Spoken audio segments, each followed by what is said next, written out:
Hi, I'm Dmitrij from Rankfor.AI, and today I'll show you the value you can get out of Answer Trail. Your buyer doesn't ask one question. They ask one, read the answer, then ask about the brand that answer named. Every hop drops somebody and almost nobody maps it because by hand it runs 2 to 4 hours a question across 3 or even 5 models. At 90 euros an hour, up to 360 euros to answer just one question. 20 questions, it's a week of analyst work, up to 7,200 euros.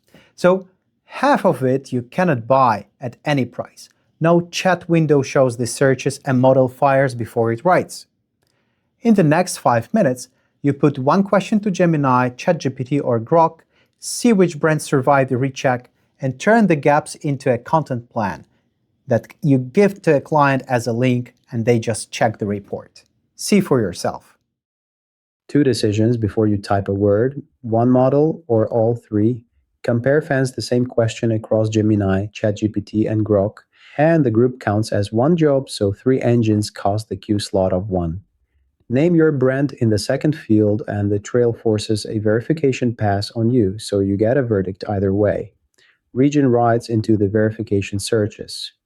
The opening search takes your question verbatim, so write the market into the question. Personas come from your project scan. Leave it on general audience when the run is evidence, and pick a person when you plan to write from it, because every content plan you produce later carries it. They go out together and land apart. Each card names how that model captured its answer. Gemini through grounding, ChatGPT through web search, Grok through its API. 3 capture methods, 3 sets of evidence, and that is the first reason the answers will not match. If an engine dies, its card reads unavailable and the other 2 carry on. Here is the part no chat window shows. Before it wrote a word, the model fired 2 searches. Rows badged, intent are your buyers, question rephrased. Rows badged, site probe are the model checking one named site. Under them sit the pages it actually read, grouped by domain. Read that block as a short list. If your category page is missing from it, you were never in the running for this answer. The badge beside the heading names the engine, the capture method, and the date, so this holds up 6 weeks from now. Wave 2 is the model checking its own work. It writes a fresh search per brand and reads what comes back. Status reads survived, dropped, emerged, or absent. And the 2 failures mean different things. Dropped says, the model named you then could not back you up. That is a proof problem. Absent says it never had you at all. That is a coverage problem. The signals bar splits the citations behind each verdict into other independent review, tier 1 news, and brand owned. A bar that is mostly brand owned means the model is quoting you about you. Same question, same brand, one model over. The fan-out runs a different length, the sources are different domains, and the brands that survive change. A brand can hold survived on Gemini and sit at absent on Grok. So decide upfront which model your room is arguing about, because one screenshot from one chat window would have told them the wrong story. Cross-model folds the runs into one picture. Your number at the top is your average presence across the models that ran. Below it, 1 row per brand, 1 segment per model.